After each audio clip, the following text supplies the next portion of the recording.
My name is Marilyn Green. My husband Walter and I have spent our entire lives living modestly, honestly, and with a quiet kind of purpose. We never chased big dreams or flashy things. Walter worked maintenance for the city of Asheville, North Carolina, for nearly 4 decades. He was the kind of man who kept things running behind the scenes, fixing boilers, patching roofs, replacing old wiring. Reliable, steady, the kind of man you might forget to thank but would notice the moment he wasn't around. As for me, I spent over 20 years as an administrative assistant at the local elementary school, just a few blocks from our home, filing records, organizing parent meetings, making sure the teachers had what they needed to do their jobs. Nothing grand, nothing glamorous, but it mattered. And together, with 2 blue-collar paychecks, we built a life. We paid off our mortgage years ago, tucked away a little savings, and now that we're both retired, we live on just over $5,000 a month from our combined pensions. Not rich, but comfortable. Our house sits on the quieter edge of Asheville, tucked between rows of maple trees and modest brick homes. The backyard still holds the same cherry tree Walter planted when our son was born. These days, he spends most mornings out there trimming branches and coaxing life out of rose bushes. I watch him from the kitchen window while I brew coffee, and sometimes when the wind sways just right, I see the roses catch the morning light, soft, steady, beautiful. It reminds me of our life. Nothing loud, but full of warmth if you know where to look. The only thing that still keeps us up some nights, if anything does, is our son, Ethan Green. Ethan's 33 now, smart, dependable, with a gentle heart he tries hard not to show. He works in corporate finance. Long hours, pressed shirts, spreadsheets and deadlines. Not exactly the kind of world Walter and I ever knew, but we're proud of him. Always have been. He's never been one to talk much about his personal life. Not when he was little, not in high school, not even now. Ethan's always carried the weight of the world quietly, like he didn't want to trouble anyone. And though he's always been responsible, pays his bills on time, visits us most Sundays, helps fix the kitchen sink when it groans, we've always wondered about the one thing he never seems to figure out: love. He's dated a handful of women over the years, but none ever lasted long. Sometimes we'd see a glimpse, maybe a name in a holiday card, a voicemail with a giggle in the background, but he never brought anyone home. Not once. Not even when we asked, gently. We didn't want to push, not out loud anyway, but the hope was always there, resting quietly between the coffee cups and the garden shears and the crossword puzzles we did on Sunday afternoons. We didn't need a big wedding or grandchildren right away. We weren't chasing some picture-perfect ending. We just wanted to see him happy, with someone who saw him clearly, loved him sincerely, and didn't try to shape him into something he wasn't. We hoped he'd find someone who would bring peace into his life, not pressure. Someone who'd build a home with him, not on top of him. It wasn't about milestones, it was about meaning. And then, one evening in early spring, Ethan came through the front door earlier than usual. Tie loosened, sleeves rolled up, cheeks a little red like he'd run from the car. There was something in his smile that immediately took me back to when he was 5 and lost his first tooth. Proud, nervous, giddy. He stood there in the entryway, shoes still on, and said, "Mom? Dad? I want you to meet someone. Her name's Sabrina. She's coming over for dinner tonight." I glanced at Walter, and he looked back at me with that same quiet mix of surprise and hope. Neither of us said a word. We didn't have to. After all these years, after all those silent Sundays spent wondering, he was finally bringing someone home. My heart fluttered. I hurried into the kitchen to add a few more dishes. Walter found the special coffee mugs we only use at Christmas, wiped them down like they were family heirlooms. There was no music playing, but the house was alive with something else that night, a kind of anticipation that only happens when a long-held wish might finally be coming true. We didn't know who Sabrina was yet, but we were ready to find out. The knock on the door came at exactly 6:15.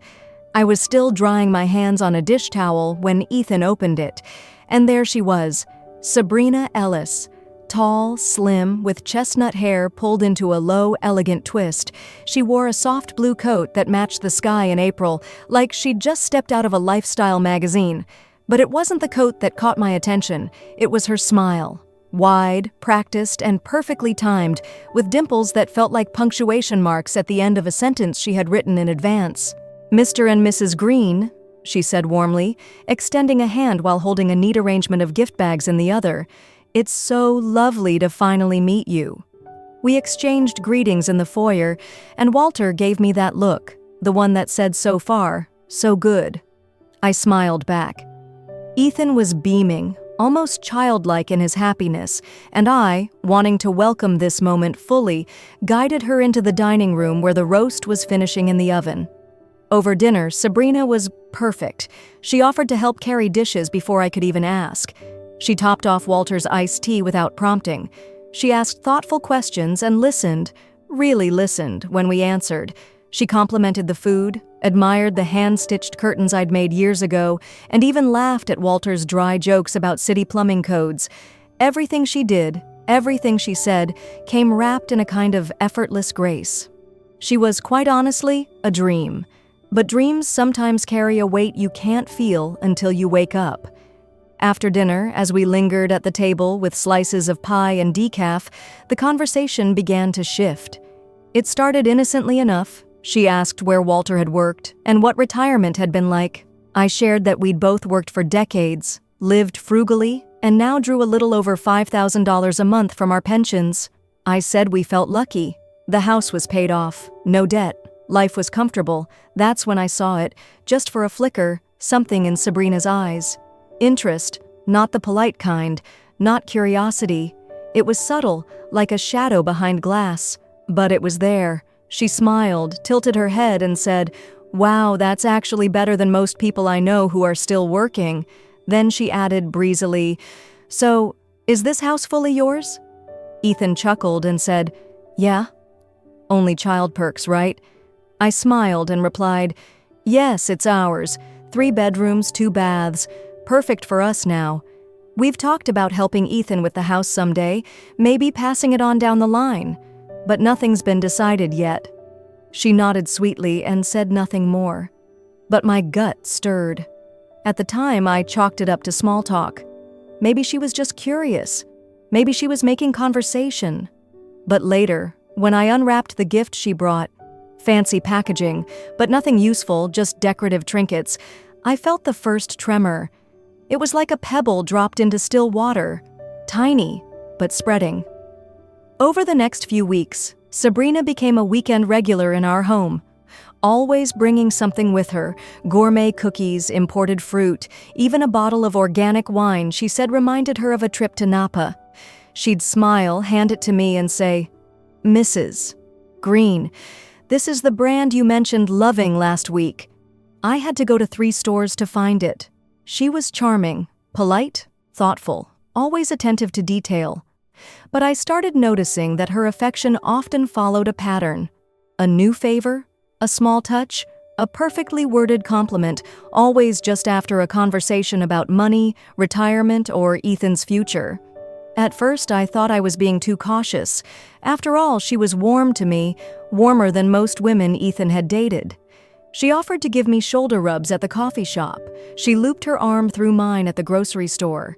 She called me Mom once, very softly, like she was testing how it felt. But there were moments, small, strange moments, that chipped away at the picture, like when we passed a shop window with a $500 wool coat. She sighed and said, "That color would look stunning on you, Mrs. Green. When Ethan and I get married, I'm buying you that coat." Or when a neighbor pulled into their driveway in a new Lexus SUV, she smiled and said, "Can you believe Joe's coworker's mom bought him that for his birthday?" Now that's love. She loved telling stories. Not just any stories, ones about lavish weddings, generous in-laws, family homes gifted like heirlooms, all delivered with a cheery voice and a calm demeanor. But her eyes, they held something else, not just admiration, expectation. She wasn't sharing memories. She was painting a picture, one with us already penciled into the frame, wallets open, smiles intact. Walter noticed it too. One evening, standing in the kitchen doorway, cigarette in hand, he muttered, "That girl talks too smooth, like she's always 2 steps ahead." I poured him tea, lowered my voice. "She's sweet," I said, "but I can't shake the feeling she's not trying to get close. She's trying to get in." And just like that, the warmth I once felt began to cool. Not suddenly, not violently, but gradually, like the slow tightening of ivy around an old porch beam. It didn't strangle us, not yet, but it had begun to take hold. It wasn't just Walter and me whispering at night anymore. The unease had begun to creep into our days, thick as humidity before a summer storm. We tried to stay gracious, tried to tell ourselves we might be overthinking. After all, Sabrina hadn't done anything outright. No demands, no accusations, no scenes, just patterns, a tone, a flicker of something calculated beneath all the charm. Still, it was hard to ignore how she'd started steering every conversation, always toward the future, always toward things that cost money. One Saturday afternoon, sunlight spilled across the living room floor like honey. Walter was flipping through the mail while Sabrina and Ethan sat curled up on the couch, legs tangled like high school sweethearts. I was setting out coffee when she spoke. "Mr. and Mrs. Green," she said brightly. "Ethan and I have been together for a while now. Have you thought about when we might be getting married?" I looked at Walter. He gave a polite nod. "That's wonderful news," he said. "We'd be happy for you." Sabrina smiled sweetly. "We've been talking about it," she continued, "and after the wedding, of course, we'll need our own place. Young couples need space, right?" Again, nothing strange. In fact, we were just about to offer to help them look at starter homes when she dropped it. "I've had my eye on the Stonebridge condominiums downtown," she said, taking a delicate sip of coffee. "They're new, very safe, and perfect for when we have kids. There's a Montessori school just 2 blocks away." Stonebridge. Walter and I shared a glance. That place was not within their means, not unless Ethan had been hiding a second job we didn't know about. Units started in the high 400,000s, with HOA fees that'd make your head spin. Ethan hesitated. "That might be a little outside the budget, Sabrina." That's when her smile dropped, fast, like someone flipped a switch. She pulled her arm away from his, straightened her back, and said with quiet, icy sharpness, "Outside the budget? So what? You expect me to move into your parents' house after we get married? Is that the plan? Have you ever once considered giving me a proper home?" Ethan looked stunned. His mouth opened, but nothing came out. I stepped in gently. "Sweetheart," I said, keeping my voice calm, "Stonebridge is beautiful, sure, but there are plenty of safe, lovely neighborhoods just outside downtown. Elm Ridge has newer homes, good schools." "I'm not interested in Elm Ridge," she cut in firmly, her tone sugar-dusted but edged with steel. "All my friends' husbands help their parents buy them places downtown. That's what support looks like." There was no shouting, no tears, but her voice had the finality of a slammed door. After they left, the air felt cold. Walter rubbed his temples and muttered, "We're not having a conversation. We're being interviewed for a loan." He wasn't wrong. From that day forward, Sabrina's visits lost their warmth. She still smiled, still brought wine and cookies, but it all felt staged, like she was playing a role in a script we hadn't been allowed to read. Then she shifted tactics. She started talking more about her parents. "My dad," she'd say, misty-eyed, "started working at 18 in a body shop, hands like sandpaper. He never fixed his teeth. Said the money should go toward my tuition." She'd dab her eyes with a napkin, then glance at me, voice soft. "They've given up so much. I just want them to have peace, to finally rest." Walter and I sympathized. Of course we did. We knew what it was like to work hard and have nothing extra. But after a while, it became clear. She wasn't just reminiscing, she was laying groundwork. One night, over dinner for Walter's birthday, she raised her glass and said sweetly, "Mr. and Mrs. Green, you've both worked so hard, and your retirement income is so generous. Hopefully, when the time comes, you can help Ethan and me get our little household started, and maybe lend a hand with my parents too. "They've done so much." It was said like a joke, a light comment wrapped in bubbles and wine. But I saw Ethan flinch, just barely, a flicker of discomfort in his jaw. That night, after everyone left, Walter sat with me under the kitchen light and said, "She's not hinting anymore, she's negotiating." I nodded slowly, because I had seen it too. She was making a plan, and we were funding it. Then came the moment I'll never forget. A few weekends later, Ethan ran to the bank to pick up some forms. Sabrina stayed behind. I was outside watering the roses when I heard her voice through the open balcony door. Low, urgent. She was on the phone. "Mom," she whispered, "stop rushing me. Everything's moving along. I already checked. They bring in over $5,000 a month. No mortgage, no debt. Joe's soft. He'll fold if I push the right way. The house and the car are almost locked in. I just need to make sure his parents don't change the paperwork before I get him to talk to them." Silence. Then, hurriedly, "Crap, I think his mom's on the balcony. I'll call you back." My hands were still wet from the watering can, my chest tight. She wasn't guessing. She wasn't wondering. She'd been digging. She knew our numbers, our home, our savings, and she'd been planning how to move them into her column like a corporate acquisition. I didn't confront her, not yet, but I did one thing. I pressed record, just in case, because sometimes what you feel in your gut, what you fear in your bones, needs a voice, and Sabrina had just given it to me. I didn't sleep that night. Walter didn't either, though he didn't say much, just sat in the living room with his reading glasses on, staring at the same paragraph in the newspaper for over an hour, a cigarette smoldering untouched in the ashtray beside him. The house was silent, but our thoughts weren't. They ricocheted between the walls, heavy with a truth we could no longer ignore. I replayed Sabrina's voice in my head, those cold, calculated words spoken so casually. She wasn't planning a life with Ethan. She was building an investment portfolio. The next morning, I made my decision. I wasn't going to let our son walk blindfolded into a trap stitched together with ribbon and sweet talk. I waited until Saturday, Ethan's usual visit. He came in holding a grocery bag with a frozen pizza inside, trying to act casual.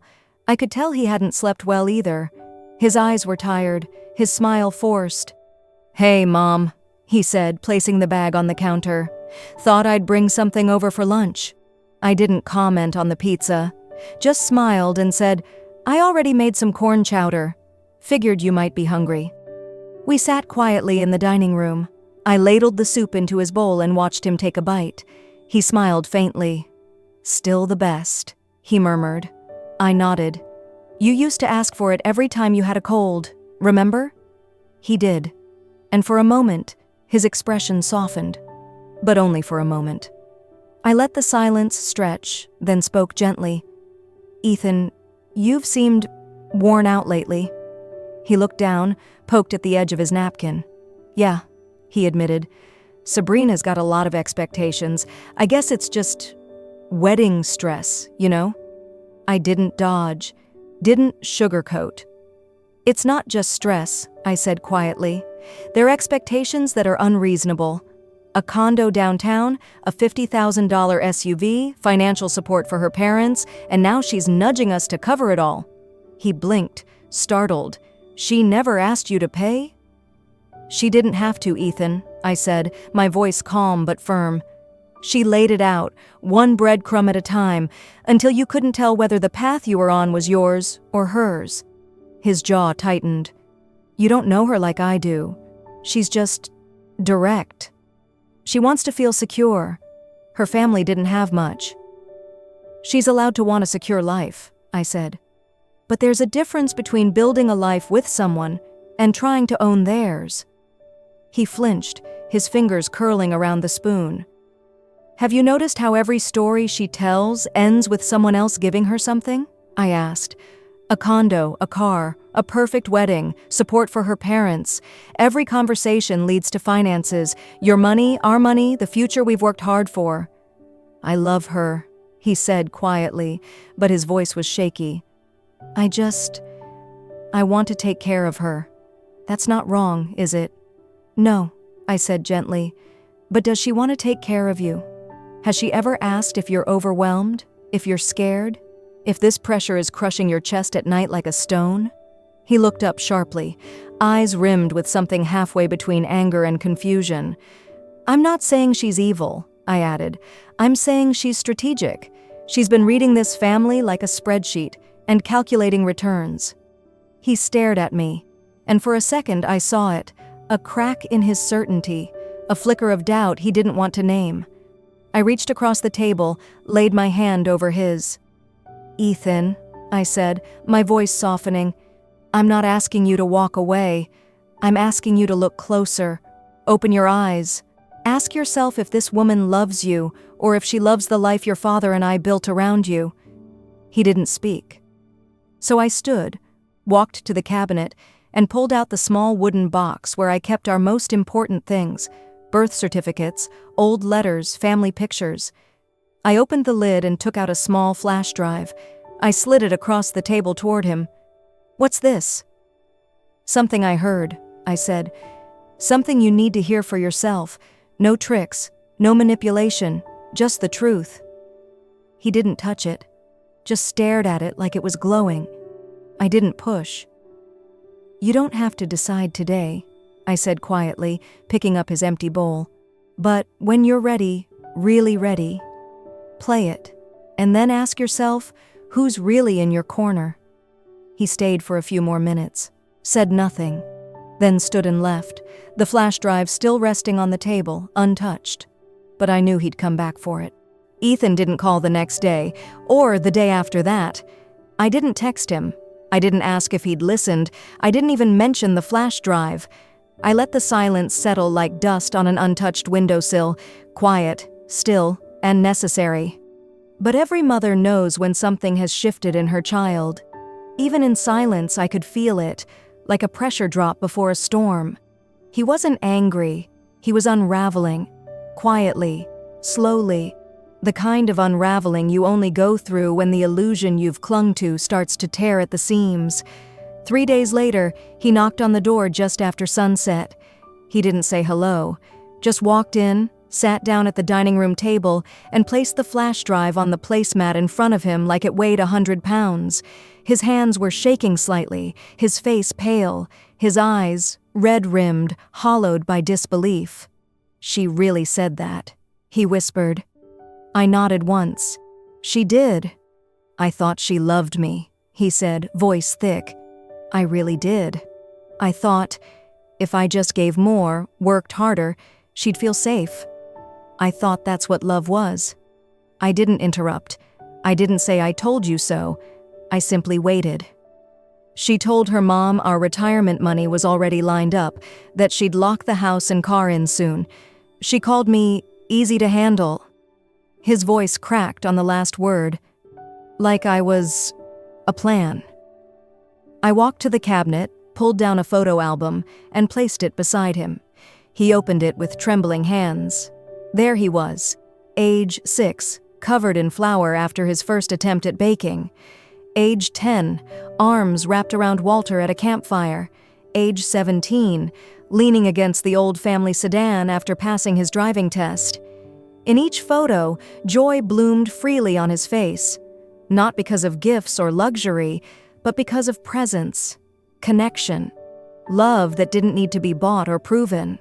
I watched him flip the pages in silence, his thumb brushing the corners of memories he'd forgotten how to carry. "She doesn't love me," he finally said. "She loves the things around me, my job, my last name, my parents, my future, but not me." I reached across the table, laid my hand gently over his. "You're not weak because you hoped," I said. "You're strong now because you see." He swallowed hard. I let her talk me out of myself, out of my instincts. I kept thinking if I made her life easier, she'd finally settle, finally soften. "She was never going to settle," I said. "She was just going to keep taking, until there was nothing left of you to give." He nodded, slowly. "I don't know how to end it," he admitted. "I don't even know if I can." "You can," I said softly. "You must. Because this isn't just about her. It's about you, who you're becoming, what you're allowing." He stared at the flash drive again, then picked it up and slipped it into his coat pocket. "I need to talk to her," he said, face to face. "Then do it," I said, standing to clear the table. "But don't go in looking for closure. Go in knowing you already have your answer." That night, Ethan didn't stay for dinner. He left quietly, shoulders squared in a way I hadn't seen in years. Not the stiffness of fear, but the weight of a man who had finally chosen to stop lying to himself. 2 days later, he called. "It's done," he said. I waited. "She cried," he continued, "said she was misunderstood, that I'd twisted her words, then begged me not to give up on us, promised she could change, said she didn't mean to make me feel like an investment." "And what did you say?" I asked. He paused, then answered, clear and steady. "I told her, 'You're not worthy of everything my mother has done for me.'" I closed my eyes, not in relief, but in something deeper, release. My boy, the one who used to mumble apologies to keep the peace, had finally found the strength to speak truth at full volume. "She didn't take it well," he added. "Neither did her parents. They called me selfish, said I was abandoning them." "Abandoning what?" I asked. "Their expectations," he replied. "Their plan." And just like that, the fog that had wrapped around him for months began to lift. That weekend, Ethan came by. He didn't bring Sabrina. He didn't bring apologies either. What he brought was a grocery bag, milk, fruit, ham, ordinary things, and a quiet smile that reached his eyes for the first time in a long time. He walked through the house like someone visiting a place they used to call home, but now saw through a new lens, no longer just a backdrop for his life, but a refuge, a foundation. We didn't talk much that afternoon, just sat on the porch while the sun dipped behind the trees. He stared out at the cherry tree Walter had planted the day he was born, now heavy with buds, ready to bloom again. "She almost had me," he said softly, "but not anymore." I nodded. He looked over, eyes damp but sure. "Thank you," he said, "for holding the mirror up when I couldn't bear to look." After the breakup, Ethan went quiet for a while. Not in an angry, shutting the world out kind of way, but in that slow, necessary quiet that comes when a person is reassembling the pieces of themselves, carefully, tenderly, as if afraid they might fall apart again if handled too roughly. He didn't move back in. He didn't call every day. But I could sense him rebuilding. Sometimes healing doesn't announce itself. It slips in quietly, through the way someone stands straighter, breathes deeper, smiles without apologizing. Then, one Saturday morning, he showed up on our doorstep carrying a large cardboard box and a look on his face I hadn't seen in years. Ease. "Hey, Mom," he said. "Thought I'd bring some things home." Inside the box was more than just old clothes. There was his college guitar, its fretboard worn and smudged from years of use. A dog-eared novel with margin notes in his sloppy handwriting. A dented water bottle from a camping trip we took the summer before high school. Not valuables, but proof of who he had been, who he still was beneath everything that tried to change him. I took the box and carried it inside. Then I asked gently, "So, where do you want to go from here?" He didn't hesitate. "I quit the finance job," he said. "Didn't feel like mine anymore. I'm applying to work with a local community program, coordinating services for underserved families." It didn't pay much.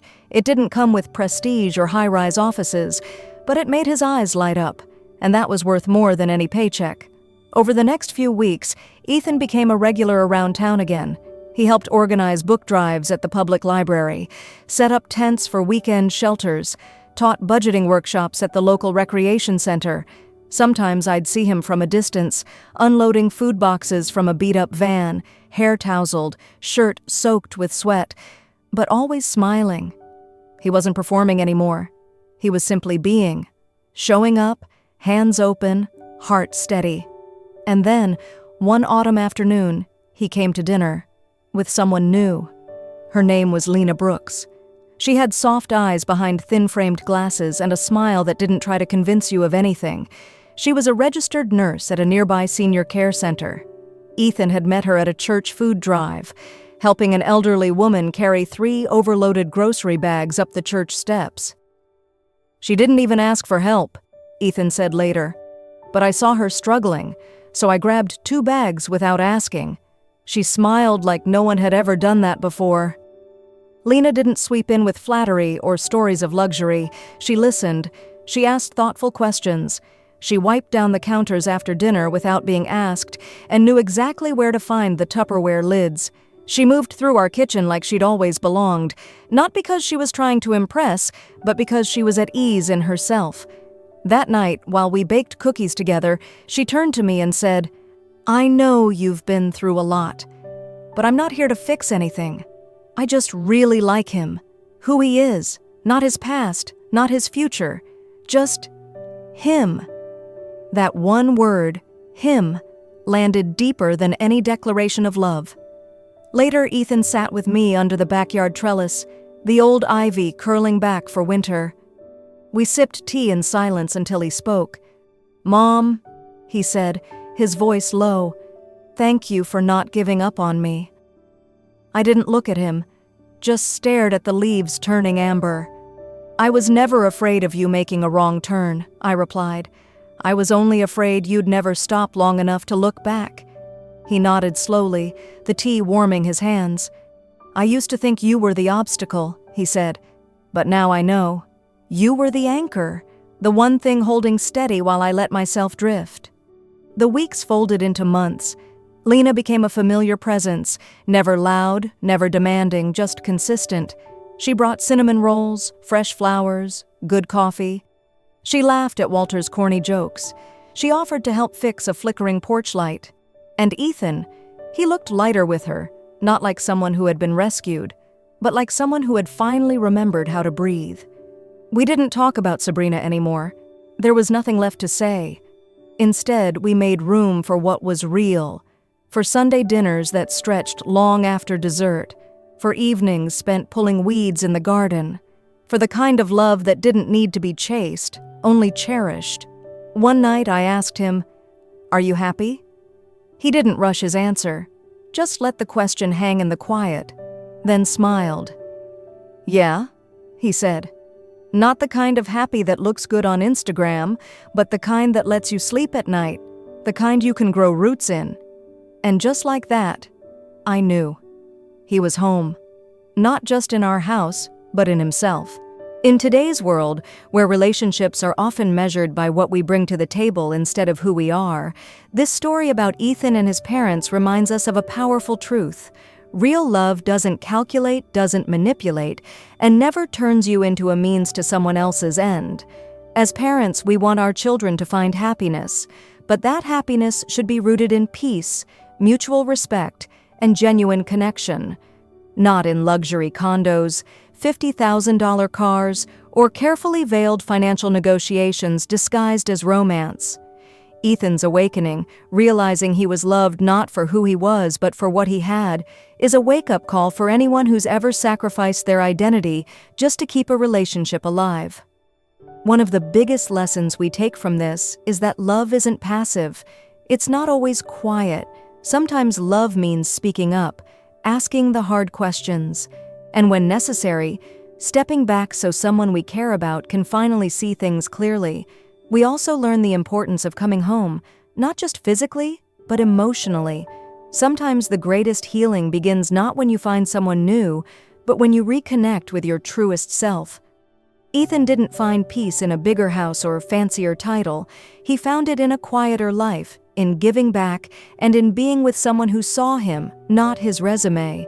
So, if you ever find yourself in a relationship where love feels like a transaction, where you're constantly giving, constantly proving, pause, step back, listen to your gut, because real love doesn't demand proof.